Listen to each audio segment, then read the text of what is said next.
আসসালামু আলাইকুম। আশা করি সকলেই ভালো আছেন। ইনশাল্লাহ আমিও ভালো আছি। তো আমি যখন দুপুরবেলা দোকান বন্ধ করে বাসায় আসতেছিলাম, তো আসার পরে এই সাইডে মানে বাজার ছিল, এই বাজারের জঙ্গলের একটু পার হয়ে আসার পরে এই রাস্তায় আসি। আমি আসার পরে এক অদ্ভুত প্রাণী আমি দেখতে পাই।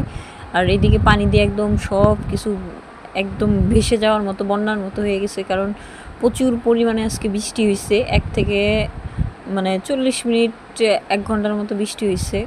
আর এই প্রাণীগুলো কি আপনারা অবশ্যই দেখে আমাকে জানাবেন। হঠাৎ করেই চোখে পড়লো, এই জন্য ভিডিও করলাম এবং আপনাদের সাথে আমার শেয়ার করা।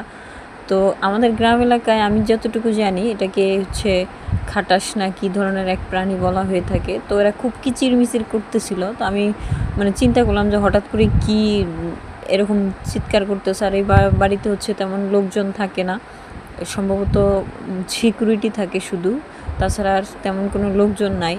তো হঠাৎ করে চিল্লাচিল্লির আওয়াজ শুনে আমি উপর দিকে তাকাইলাম। তাকানোর পরে দেখতেছি হচ্ছে এই মানে এরাই চিল্লাচিল্লি করতেছে এই প্রাণীগুলো। তো এই প্রাণীগুলো দেখতে কেমন জানি একটু অদ্ভুত লাগতেছে আমার কাছে।